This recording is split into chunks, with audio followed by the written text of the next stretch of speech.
Relief news 24 आव नायगिरि नोंथांमोनखौ बरायबाय आं स्टुडिअ'आव गजेन नार्जारि।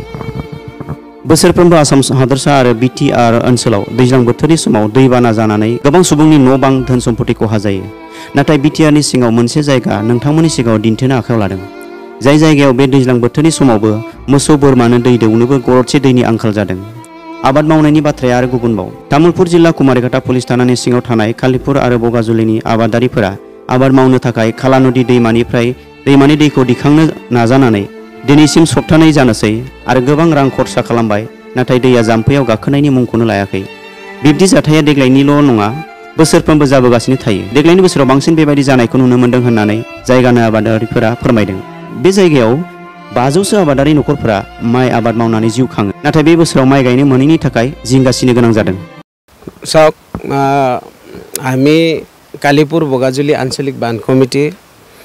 द्वारा आम्ही 1951 চনৰ পৰাই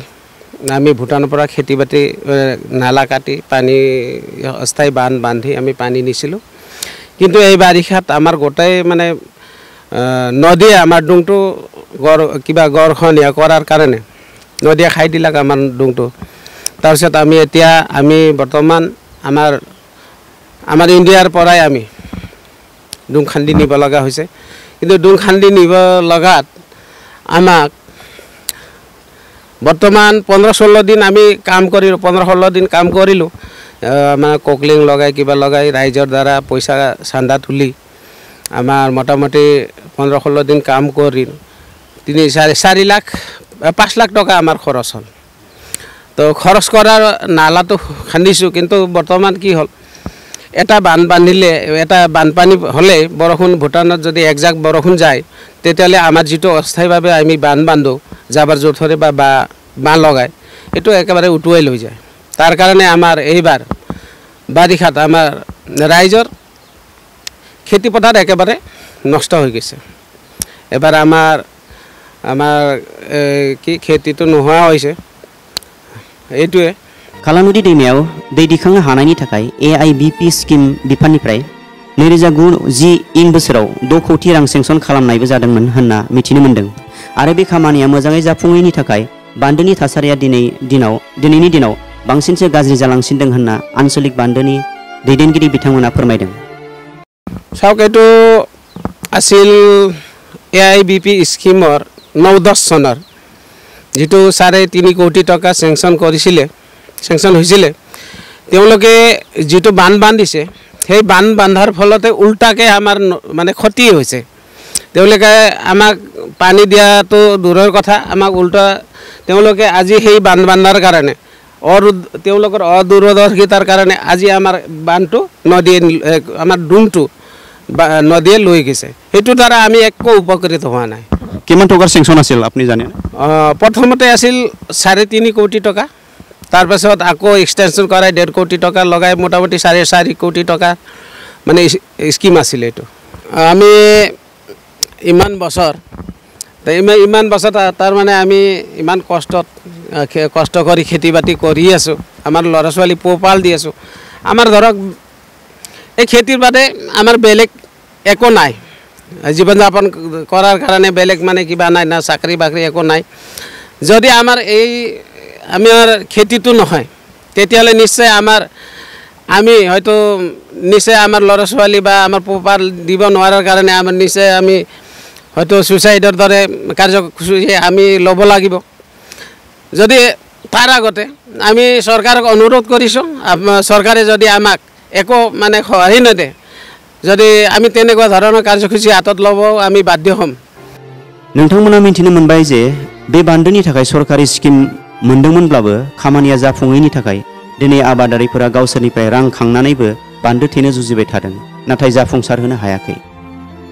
जोङो कालिपुर बगाजुलि आन्चलिक बान्दो आफादनि आफादगिरि महरै आङो दिनैसिम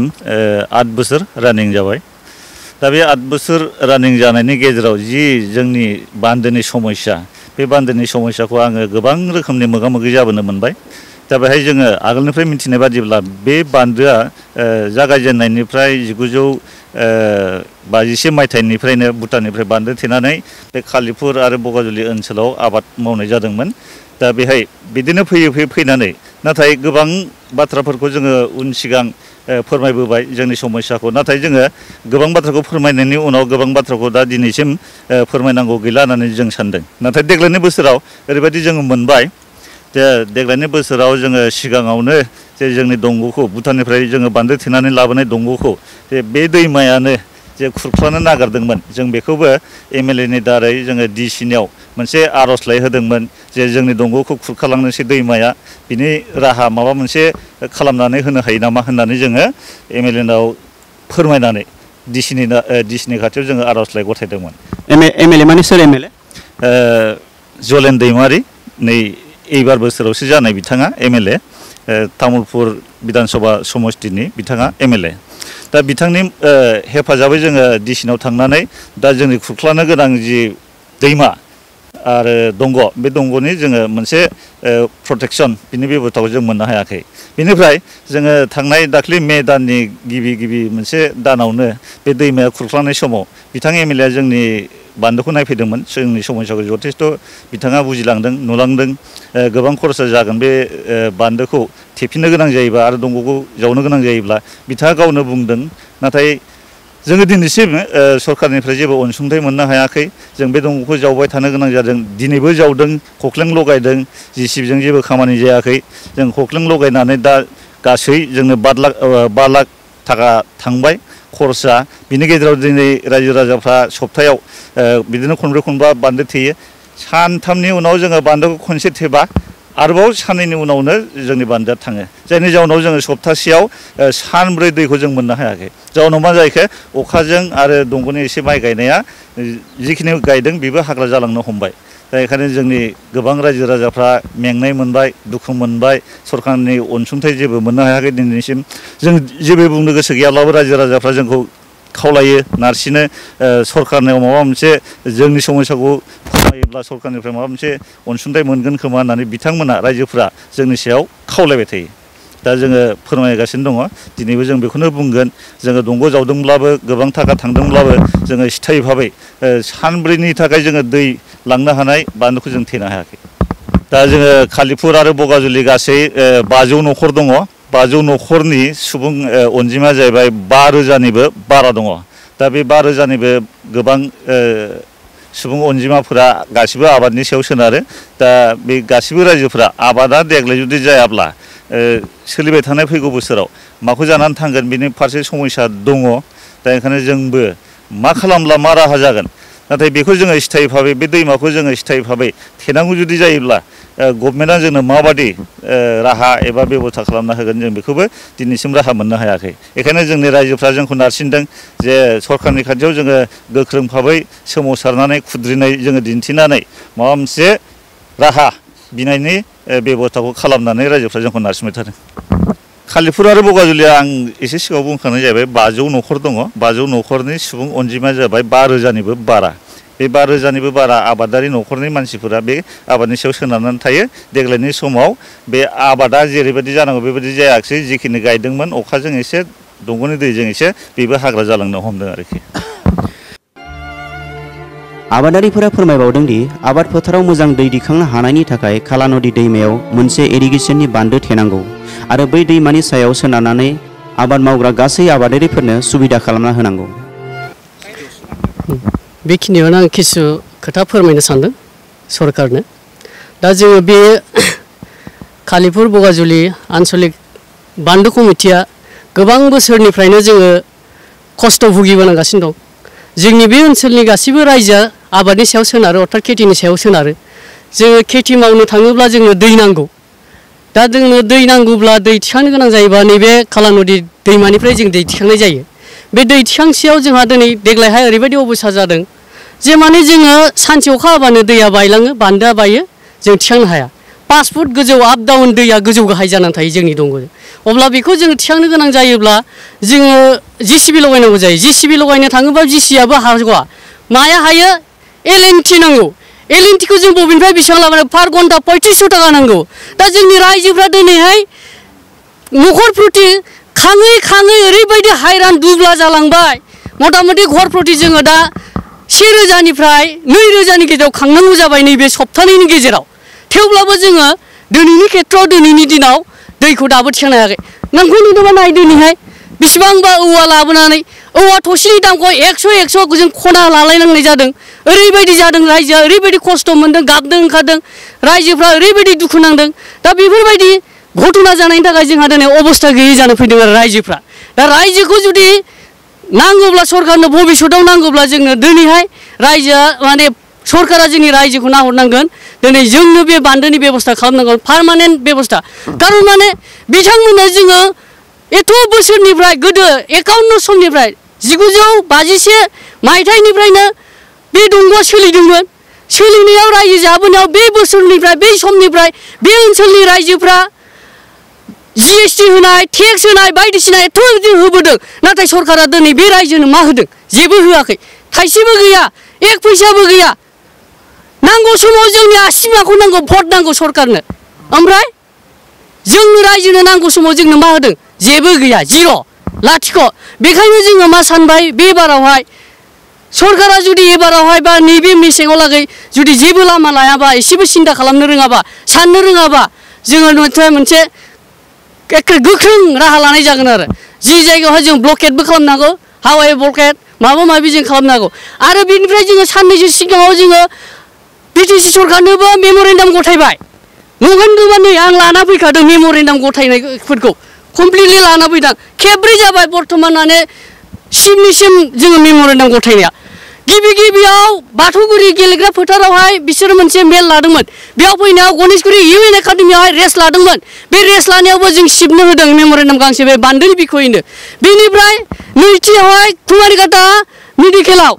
डिस्पेन्सारियाव बेवहाय जोङो लोगो हमनो थांबाय जे नोंसोरजों सानसे जों रायलायसिगोन मोजाङैनो ओइदिनाजि बियो मोजाङै डिक्लेयार होआखिसै जे बेखौ जों लामा नायबाय बेनिफ्राय थामथि समावहाय जोङो कुमारिघाटा हायार सेकेन्डारियावहाय बिथांनो मेम'रेन्डामखौ होगुमैबाय बिथाङा रिसिभ खालामना हरदों नंखाय नंदोंबा नै आं लाना फैखादों नै मेम'रेन्डामा गांनै दङ बेवहाय बेखौ लाजोबबाय रिसिभ खालामनायना हरबाय दिनैसिम जेबो गैया बेनिफ्राय ब्रैथियाव जोङो मा खालामबाय बिनि दारै जायनि तामुलपुरावहाय दानि स्पिकार बिश्वजित दैमारि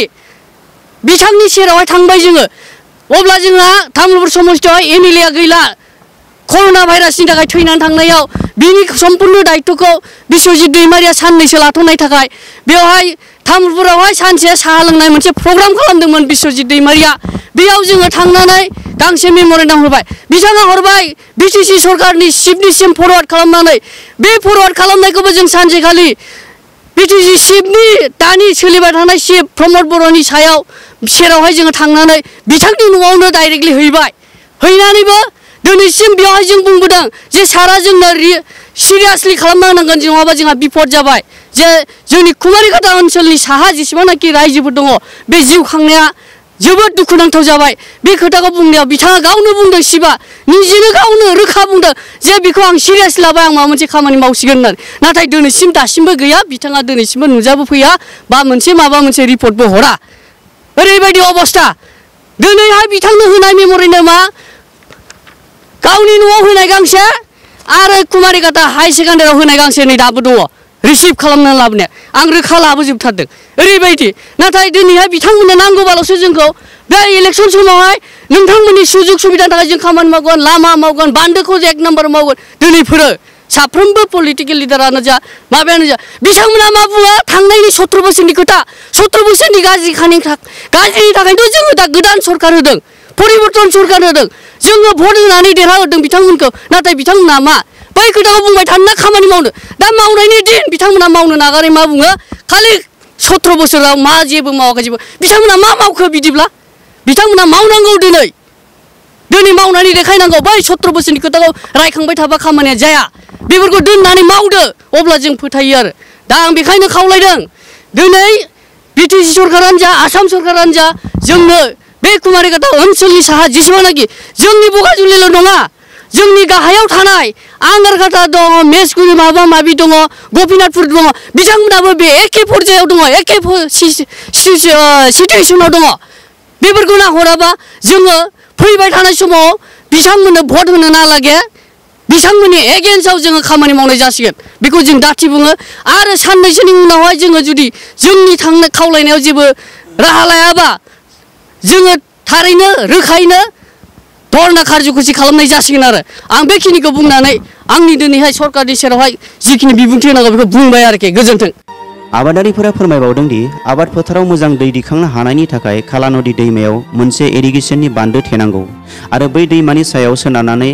आबाद मावग्रा गासै आबादारिफोरनो सुबिदा खालामना होनांगौ। आसाम सरकार आरो बिटिआर सरकारा जेबो बिबान लायाब्ला राजा लामा जथेनानै गोख्रों धरना होनाय हाबाफारि लानाय जागोन होनना बिथांमोना खुद्रिदों।